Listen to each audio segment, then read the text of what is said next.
Rencontre avec, une émission de radio web UTL 65, une émission de Frédéric Gelbert, Georges Lance, Jean-François Soulet. Aujourd'hui, rencontre avec William Edmundson, britannique, français, ancien journaliste à la BBC, retiré pour le moment dans les Pyrénées, dans le Piémont pyrénéen, et qui adhère à notre association, qui est friand des randonnées. Bonjour William. Bonjour. Donc très heureux de vous accueillir dans ce modeste studio, vous qui avez connu les magnifiques studios, je pense, de la BBC, ça doit quand même vous changer un petit peu, non ? Oui et non. Au travail, au bureau, dans le studio, c'est des studios ultra-modernes. Oui. Construits, c'était des studios. Maintenant, je suis parti, il faut changer les temps un peu. Oui. La moitié du temps, j'étais sur le terrain et c'était des studios de fortune qu'on construisait avec des petits appareils comme ce qu'on a un peu aujourd'hui, des micros sur une table et voilà, un petit mixeur et un ordi. Donc vous êtes gentil, vous voulez nous persuader que finalement de passer de la BBC à Radio Web 65, il n'y a pas tellement de changements. Eh bien, vous savez, croire. maintenant on peut faire beaucoup de choses avec un iPhone Bien sûr, ou même bien sûr. un Android. Nous en sommes persuadés. Avant de vous demander pourquoi vous êtes venu passer quelque temps en France, j'espère le plus longtemps possible, est-ce que vous pourriez nous rappeler tout banalement d'où vous venez, vous êtes britannique, mais de quelle région de la Grande-Bretagne, quel est votre milieu social, qu'est-ce que vous avez fait comme études ? Eh ben, je suis moitié français, moitié britannique, ou 100% français, 100% britannique, comme vous avez suggéré. Et donc, ma mère était de la vallée de Chamonix, donc savoyarde. Et mon père, qui est toujours avec nous, était de Rugby, la ville et l'école où a été inventé le jeu par un tricheur qui a ramassé la balle, qui a ignoré les règles, qui a créé le jeu de rugby. Et donc, protestant des deux côtés. Et voilà, donc j'ai grandi plutôt en Afrique à cause du travail de mon père au Swaziland, à l'époque c'était le Zaïre, maintenant République démocratique du Congo, au Maroc. Et puis j'ai fait mon service militaire avec les chasseurs alpins et puis au Liban. Et puis seulement 1 ou 2 ans après la fac, je suis allé à la BBC. Comment votre père, vous voyez, je remonte loin, Oui. A pu, lui qui habitait la Grande-Bretagne, a pu finalement épouser une Française de Chamonix. Il avait un père, donc mon grand-père, qui était fanat des montagnes, qui était président de l'association des montagnards britanniques, et qui voulait absolument que ses enfants aillent dans les Alpes. Et il a regardé dans un magazine, parce que l'Internet n'existait pas, évidemment, et il a vu qu'il y avait une famille française qui cherchait à faire des échanges entre leurs enfants et des enfants en Angleterre. Et donc, il y a eu des échanges entre la famille de mon père et la famille de ma mère. Et il y a des échanges qui étaient un peu plus permanents que d'autres, quoi. D'accord. Et votre père était diplomate, était dans les affaires, vous avez vécu enfant en Afrique ? En Afrique et ailleurs, en Inde surtout, mon père était au British Council, c'est un peu comme l'Alliance française ou le Centre culturel français dans les pays étrangers. Et donc, il voyageait d'un pays à un autre. Il parle le hindi un peu. Et il a fait son année entre le lycée et la fac. C'est quelque chose qui se fait beaucoup dans les pays anglophones. Prendre une année, voyager autour du monde, sabbatique. Et il a fait ça en Inde. Donc, il a appris le hindi et il est fanat de l'Inde. Mais il a passé beaucoup de temps en Afrique et sa famille l'a suivi. Notamment au Zaïre, donc. C'était le Zaïre à l'époque, avant ça le Swaziland, après ça le Maroc, et c'est devenu la République démocratique du Congo après, et c'est un pays où j'ai beaucoup voyagé en tant que journaliste aussi. Oui. Alors justement, dans quelles conditions vous avez choisi la carrière de journaliste ? J'ai étudié l'arabe à la fac. Et je suis sorti de la fac avec ma licence Et la BBC ça existe toujours un petit peu, un centre qui écoute les radios internationales, pas pour les services secrets, mais pour s'informer. Et donc, il y avait un centre où il y avait des groupes de linguistes, de personnes comme moi qui comprenaient l'arabe et le français. Et donc, on écoutait les radios arabes et françaises et autres. Et on traduisait les informations les plus importantes. Donc, ce matin, il serait en train de traduire tout ce qui vient de la Russie au sujet de l'Ukraine pour comprendre ce qui se passe en Ukraine, par exemple, la perspective du gouvernement russe, etc. Et donc, on traduisait ça. Et j'ai commencé à la BBC dans ce centre. En tant que traducteur d'arabe et français, surtout français, et puis au fur et à mesure, c'était une très bonne formation, parce que je n'étais pas formé en tant que journaliste, et ça m'a permis, la BBC est une énorme organisation, et une fois qu'on est dedans, on peut changer de département, et puis comme ça, j'ai fait une douzaine de différents boulots. Et vous êtes resté donc longtemps au service radio BBC World. BBC World Service. Oui. Et ben, là, j'avais commencé en 90, donc je viens de partir, donc ça fait 31, 32 ans, oui, en tout. Mais pendant cette période, comme je disais, peut-être une douzaine de différents boulots. Postes. Donc, vous avez été écrivain du journal à la radio. En quoi ça consistait? J'ai vu ça sur votre curriculum vitae, écrivain du journal à la radio. Vous étiez chargé donc d'une émission d'information spéciale? Il y a une salle de rédaction centrale au BBC World Service, au service mondial de la BBC, peut-être l'équivalent des RFI. Et dans cette salle de rédaction, on fournissait un journal en anglais qui était utilisé par toutes les différentes sections, les différents langages, et qui était même utilisé par la télévision internationale comme une base. Et donc, c'était dans cette salle de rédaction, c'était d'écrire une brève. Alors, il y a des règles assez strictes. Il faut 2 sources, donc par exemple AFP et Reuters. Il faut une source seulement si c'est notre propre correspondant. À partir de ces sources, il faut toujours se méfier et toujours faire attention à bien choisir les faits les plus sûrs. Et à partir de ces sources, on écrivait les brèves qui duraient 30-35 secondes, donc 3 ou 4 phrases. Alors bien sûr, si AFP et Reuters disaient par exemple la Russie vient d'envoyer des avions de chasse en Ukraine, est en train d'envahir l'Ukraine. Là, par exemple, on pourrait recevoir l'AFP et Reuters 3 minutes avant l'heure. Et donc, il faut tout écrire dans les 3 minutes. Mais il faut quand même que ça soit correct. Vaut mieux écrire moins. Vaut mieux dire que moins de personnes sont mortes que trop de personnes sont mortes, parce qu'on ne peut pas les raviver après. Et donc, c'était assez stressant, mais c'était une très bonne formation. Apprendre à réfléchir rapidement et correctement. Et voilà, ça consistait en ça. Là, souvent, c'était beaucoup plus subtil, et c'était une question de condenser des sources qui peut-être faisaient 2 ou 3 pages de A4, de Reuters et de AFP, et puis sortir l'essentiel et le mettre dans la brève pour que les gens comprennent dans un anglais très simple, parce que beaucoup d'auditeurs n'ont pas l'anglais comme leur première langue. Donc dans un anglais très simple, réduire tous ces faits à le plus important. Et en général, bien sûr, ça pouvait varier selon les nouvelles, mais la source d'information qui était la plus privilégiée, c'était Reuters, c'était quelle agence? Ou alors des correspondants?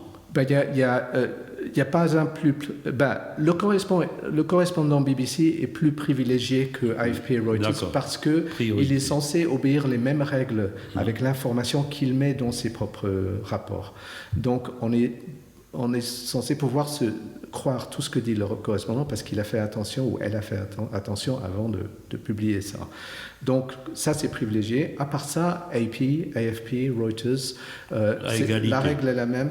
Alors il y avait des fois, peut-être si c'était l'Afrique francophone, il n'y avait que AFP. AFP, bien sûr. Et des fois on n'utilisait que AFP. Mais en général, 2 sources pour chaque fait Alors on peut se trouver dans une situation où les faits sont différents dans les deux sources. Oui. Il n'y a que quelques faits qui correspondent dans les deux sources et c'est ça qu'on utilise. Et même là, on fait attention. Vous savez que c'est très comparable à la formation de l'historien tel que nous l'enseignons. En histoire, on dit une seule source ne suffit jamais. Il faut donc croiser les sources. Mais je retrouve avec plaisir et intérêt ce que vous dites pour la radio. Vous avez été ensuite responsable de formation, journalisme ou production radio. C'est-à-dire, il y a une école de la BBC qui forme ses propres journalistes ? Oui. Il y a beaucoup de journalistes qui viennent d'une radio locale en Ouganda ou en Afghanistan ou en Russie. Et donc, quand ils arrivent à la BBC, on leur demande d'apprendre justement les règles comme la règle dont je viens de parler, là, les deux sources, d'apprendre comment marche la BBC, on a aussi un livre, Producers Guidelines, les guides du producteur, qui disent ce qui est permis et ce qui n'est pas permis.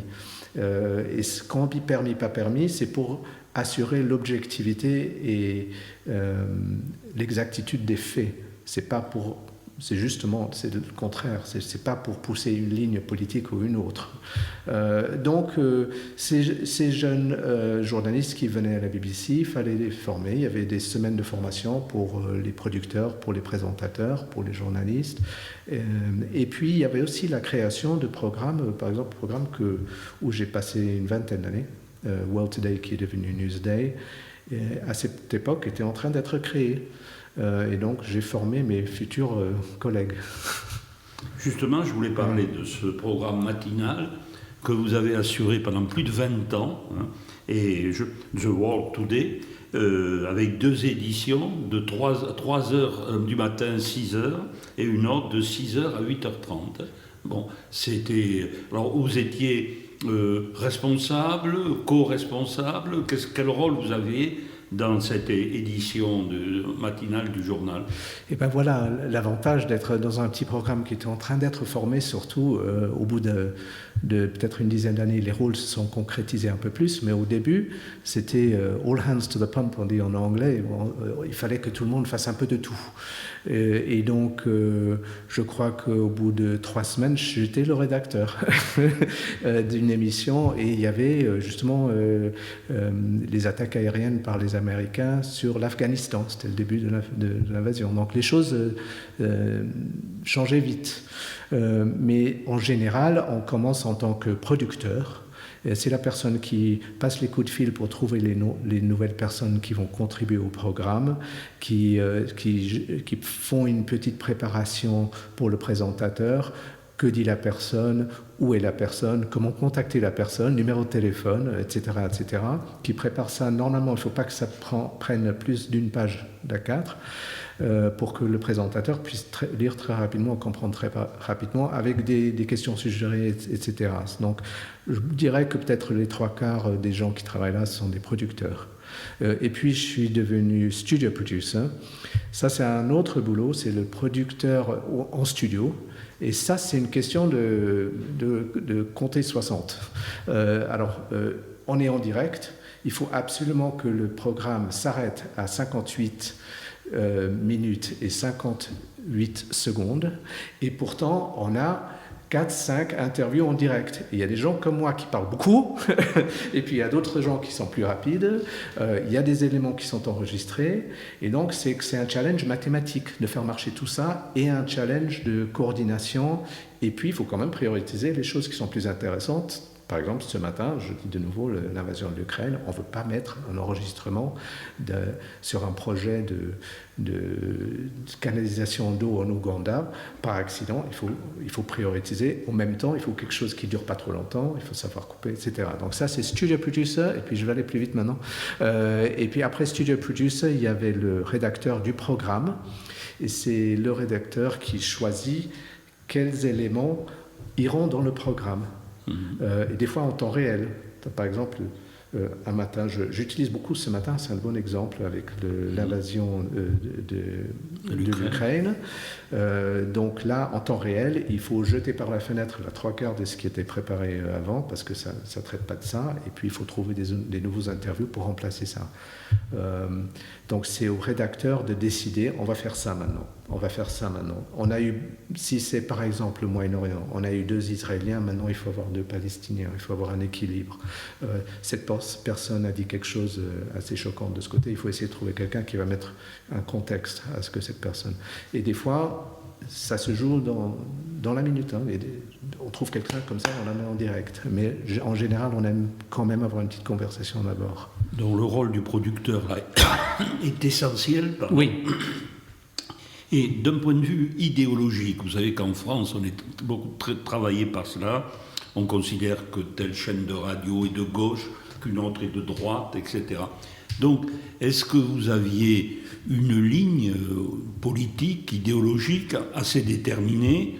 Si vous ne la suiviez pas, est-ce que vous aviez des réprimandes, si je peux dire?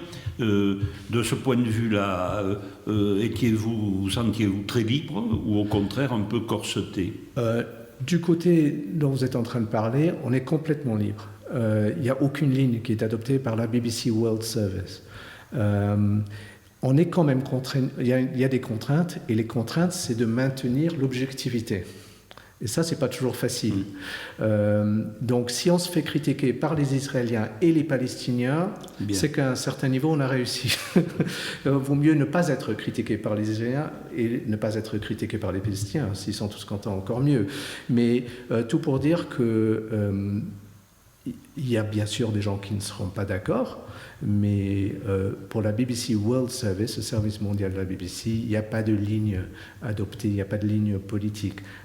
Tout ce qui est BBC à l'intérieur du Royaume-Uni, donc services domestiques, télévision, radio, il y a une tension. Alors la BBC à l'intérieur essaye d'être objective aussi, dit qu'elle est objective, mais est vue comme, par exemple, le gouvernement de droite, en ce moment, comme étant plutôt de la gauche. La BBC est vue comme plutôt de la gauche. La BBC le nierait totalement, on dirait on est totalement objectif, on est toujours au milieu. Mais c'est comme ça que les choses ont été vues. Et durant cette même période, je ne comprends pas d'ailleurs comment vous pouviez être à la fois donc présentateur du programme matinal, mais vous avez été aussi reporter au Moyen-Orient, en Afrique, en France, aux États-Unis. Mais comment vous pouviez assurer les 2 fonctions là? Un beau jour, vous disiez à votre patron, je m'en vais au Moyen-Orient. Oui. Oui, tout simplement. Bon, ce qui m'a beaucoup aidé, c'est 20 ans. Donc, j'étais pendant. Enfin, je me souviens pas exactement des dates. Je les ai écrites là pour vous. Donc, je suis en train de regarder en parlant, mais tout pour dire que j'étais pendant une période producteur, puis très rapidement rédacteur du programme. Et puis pendant un moment, il y a eu le programme sur 20 ans a changé, les heures ont changé un peu, ils ont rajouté 1 heure ici, ils ont enlevé 1 heure là, etc. Des fois, ils avaient besoin d'un présentateur de plus, ils m'ont demandé de le faire. Donc pendant 5-6 ans, j'ai aussi présenté. Au bout de 3-4 ans, comme beaucoup de gens, je commençais à savoir, à penser que je comprenais ce que je faisais un peu et que j'avais besoin d'un nouveau challenge. Et donc, je me suis porté volontaire pour des voyages à l'étranger parce qu'on cherchait toujours à avoir des gens sur place et interviewer des gens sur place et comprendre un peu sur place ce qui se passait.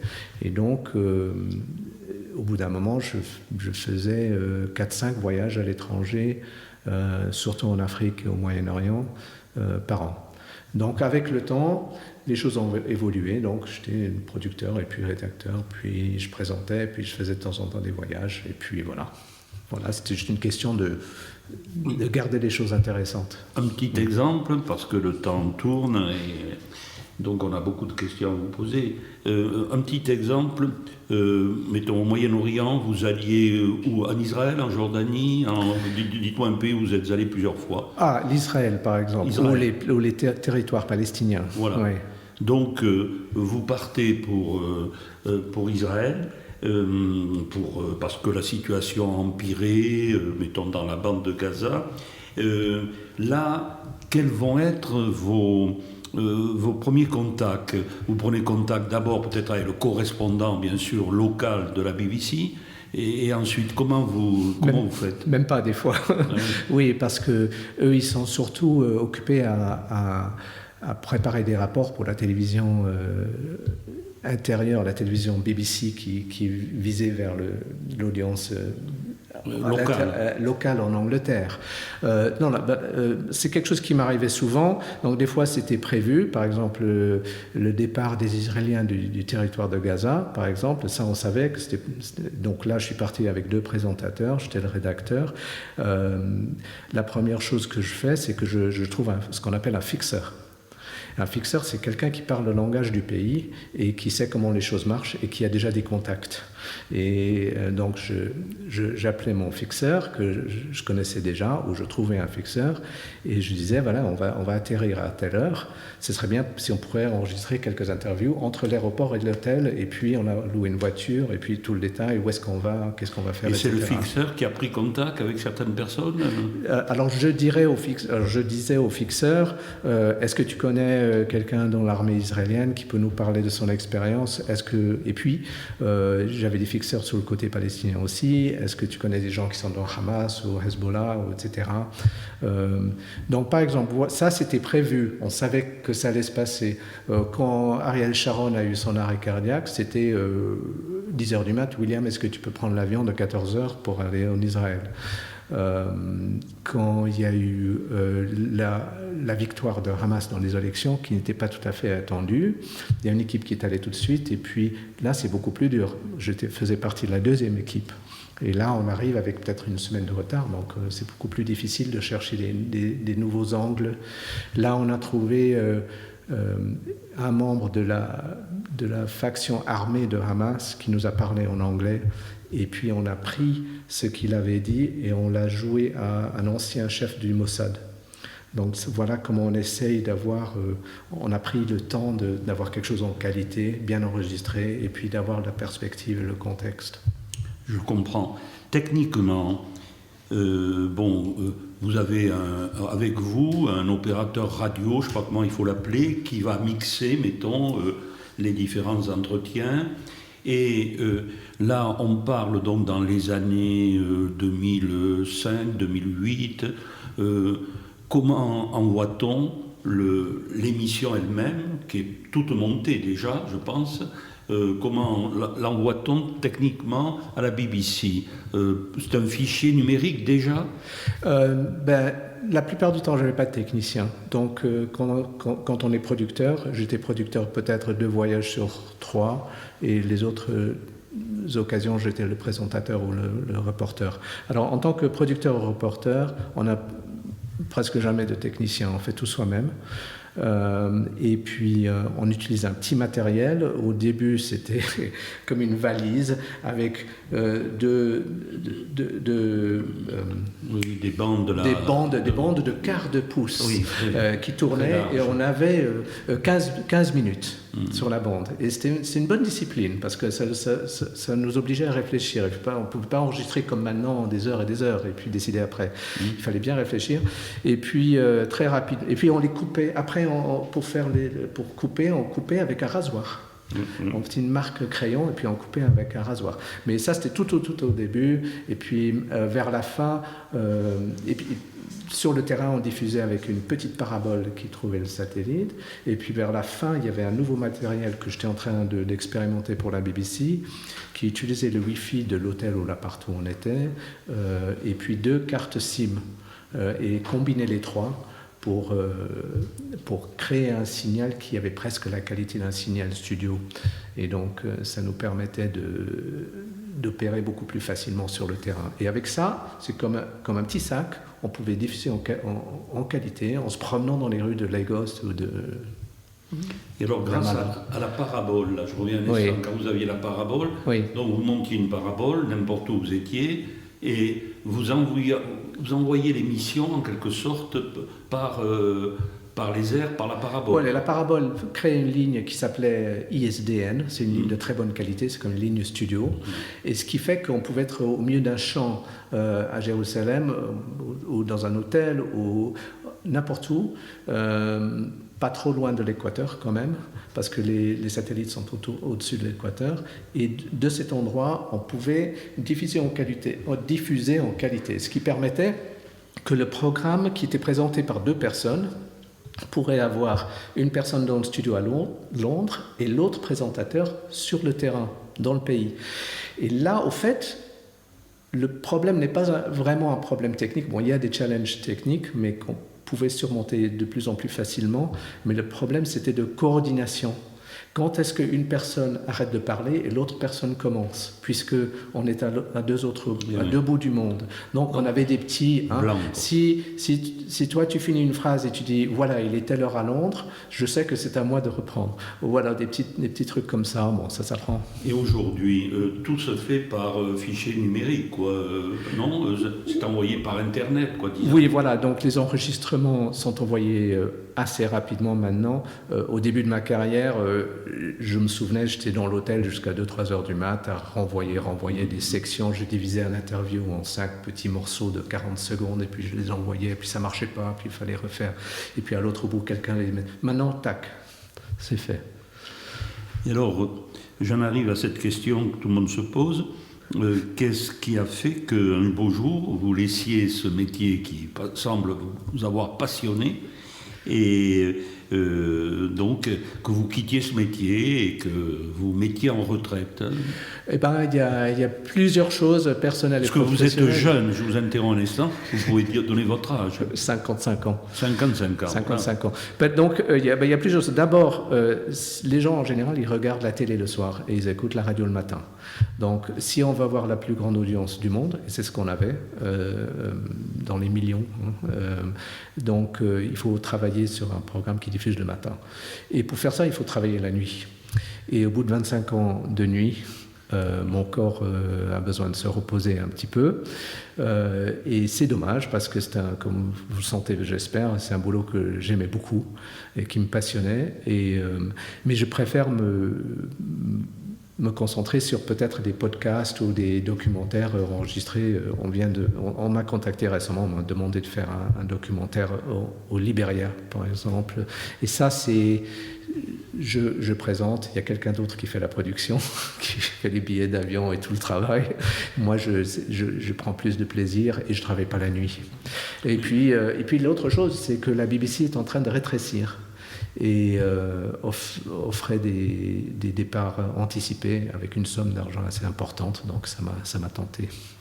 Mais dans les offres d'emploi, vous n'êtes pas tout à fait complet, vous nous cachez quelque chose. Vous nous dites à l'instant qu'on vous a contacté pour un reportage sur le Libéria et vous ne dites pas qu'une très grande radio des Pyrénées, à Tarbes, qui s'appelle Radio Web 65, serait heureux aussi de vous compter parmi les producteurs et les reporters, etc. Eh bien, espérons. Bon. Alors donc, vous arrivez donc à un âge de la retraite, même si vous êtes très jeune, et vous décidez de venir vivre en France, donc ce qui n'est pas étonnant, vous l'avez rappelé au départ, William Edmondson, vous êtes à la fois français et britannique par vos parents, donc c'est pas étonnant, mais enfin, vous choisissez quand même de vivre dans le Piémont pyrénéen, tout près des Pyrénées. Là, vous construisez une maison, vous installez votre famille. Donc, tout le monde était d'accord dans votre famille, votre compagne, vos enfants. Il y a eu une discussion. Ma femme était d'accord. Ma femme était avocate, beaucoup plus intelligente que moi. Elle était avocate au centre de Londres. Et elle est arrivée à un moment où elle voulait changer un peu. Et puis, on voulait avoir un peu plus de temps ensemble, parce que quand on fait un boulot comme ça, on ne se voit pas. Et puis les enfants, à vrai dire, on ne les a pas trop consultés, ils n'ont pas eu trop de choix. Mais en fait, on s'est dit, et je crois qu'on avait raison, que c'est quand même un changement qui a fait qu'on a eu beaucoup de plus de temps avec nos enfants et qu'ils ont pu vivre dans un environnement qui est plus sain. Quel âge ont-ils? Maintenant, 29, 27 et 22. Bien. Donc, ce qui vous a quand même attiré dans notre région sont les montagnes. Vous participez à de très nombreuses randonnées au sein de notre UTL. Donc, vous n'êtes pas déçu de ce point de vue-là? Ah non, c'est absolument formidable. Et l'UTL, en général, je participe au cercle de lecture, à l'histoire régionale, que je trouve fascinant. Et puis, chaque mardi, je me lève tôt, comme tous les autres membres du groupe de randonnée, pour faire une randonnée, des fois assez poussée. Et c'est quelque chose qui nous donne un énorme plaisir de profiter de cette expérience, parce que sans les gens qui sont déjà dans le groupe de randonnée, qui mènent les randonnées, qui ont l'expérience, qui connaissent les montagnes, j'aurais pas la même confiance, je pourrais pas faire les choses qu'on a fait. Et ça m'a appris beaucoup. Et puis, ça a remplacé un peu le groupe d'une trentaine, quarantaine avec lequel je faisais mon boulot. Parce que c'est ça qui me manque surtout, c'est la compagnie humaine, c'est l'équipe qui travaille ensemble. Et j'ai retrouvé une nouvelle équipe ici qui est formidable. Et pourquoi le choix de s'installer, pourquoi pas bien sûr, mais entre Montrégeau et Saint-Gaudens, on va dire en gros? Eh ben, ma famille est française d'origine savoyarde, et puis la maison familiale avait été vendue et on pensait aller vivre là-bas. Donc on a très vite regardé la carte de la France où il y avait des vols Ryanair, EasyJet, etc. Et puis on a trouvé ce coin de la France qui est un petit paradis. Nous, on est vers Montrégeau, et moins connu, je crois, dans la France. Quand on parle du Comminges, les gens ne sont pas toujours au courant. Et mais qui est quand même formidable, et on n'a jamais regretté ce choix. Parfait. Et nous ne le regrettons pas non plus, bien sûr. C'est ce que vous avez là, on appelle en anglais « a frog in the throat », c'est-à-dire un crapaud dans la gorge. Oui, mais il est là depuis un certain temps. Bien. Georges Lance, qui est notre technicien, qui nous enregistre. Pas de questions à poser à William? Non, je suis très satisfait de toutes les questions que tu as posées et des réponses. C'est ce que je disais toujours aux présentateurs aussi. Les réponses m'enchantent. Bien. Dernière question, il y en aurait bien d'autres. Croyez-vous quand même à la radio encore aujourd'hui, tout spécialement au système des podcasts? Vous avez dit tout à l'heure, évidemment, qu'entre la concurrence radio et télévision, la radio avait perdu beaucoup de terrain, du moins dans la journée, peut-être pas le matin. Donc croyez-vous encore à ces radios web telles que nous essayons d'animer? Je crois que chaque radio est différente. Le problème avec ma radio BBC, c'est qu'on n'avait pas le lien que vous avez avec vos auditeurs. Quand on diffuse au monde entier, on ne peut pas dire, on peut pas parler des Pyrénées. On peut, mais de façon générale. Donc, il y avait ce problème. Ma consommation de la radio a changé comme tout le monde. Je regarde les applis du Monde, de BBC News, du Times, des différents journaux, comme tout le monde. Et ça veut dire que j'écoute moins la radio, parce que j'ai déjà lu sur mon téléphone, sur mon portable, ce que j'ai besoin de savoir. Donc j'écoute un peu moins. Un matin comme aujourd'hui, où il y a l'invasion. Et voilà un cas intéressant. Est-ce que c'est une invasion? Ou est-ce que c'est des incursions avec des bombardements? Donc ça m'intéresse, par exemple, en tant que journaliste. Comment auriez-vous? Nous sommes donc le jeudi 24 février. Donc on a appris effectivement les mouvements de troupes, j'emploie un euphémisme, de la Russie vers l'Ukraine. Alors vous, avec ce que vous avez écouté ce matin, comment auriez-vous annoncé ce qui vient de se passer? En anglais, c'est là qu'il faut faire, c'est surtout là qu'il faut faire très attention avec les mots. Je suis un petit peu surpris de voir le mot invasion sur le site de la BBC. Parce que pour moi une invasion, ça suggère l'occupation du pays entier. C'est peut-être ce qui va se faire, mais en ce moment, qu'est-ce qu'on sait vraiment? On sait qu'il y a eu des attaques aériennes, on sait que sur plusieurs postes de frontières. Il y a eu des traversées par des troupes russes. J'essaye d'établir exactement ce qu'on sait plutôt que ce qu'on pense. Et donc, moi, je ne sais pas si j'aurais utilisé le mot invasion. À partir du moment où il y a quand même des bombardements, d'après ce qu'on nous a dit, qui ont eu lieu dans plusieurs endroits du pays, oui, en dehors de la zone contestée, oui, c'est quand même une attaque généralisée. Attaque. Voilà. Donc, air attacks, ou attaque généralisée, des attaques. Donc, je ne sais pas si j'utiliserai tout de suite le mot invasion. Donc, voilà le truc. Boris Johnson l'a utilisé, donc ça explique. Oui, beaucoup de gens. Non, ça n'explique pas. Non. Justement, ce n'est pas parce que Boris l'a dit qu'on le dit. Nous, on utilise le mot qu'on est prêt à utiliser. C'est d'ailleurs un problème qui est survenu pendant l'invasion, justement, des Marines ou des Falklands. Donc il y a eu plusieurs moments où la BBC World Service utilisait des termes et des définitions qui ne plaisaient pas au gouvernement, mais ils ont continué à les utiliser. Belle leçon. William, j'espère qu'on vous entendra seul ou au contraire qu'on vous entendra en train de revenir à votre métier d'origine, c'est-à-dire vous interviewerez à votre tour d'autres personnes. J'espère donc qu'une collaboration va se faire entre vous et notre petite radio. Mais d'ores et déjà, merci d'être venu avec beaucoup de simplicité évoquer donc cette magnifique carrière internationale que vous avez connue à la BBC. Merci William. Merci Jean-François et merci pour mon première interview. Ah bon? Oui. Vous n'aviez jamais été interviewé? Non.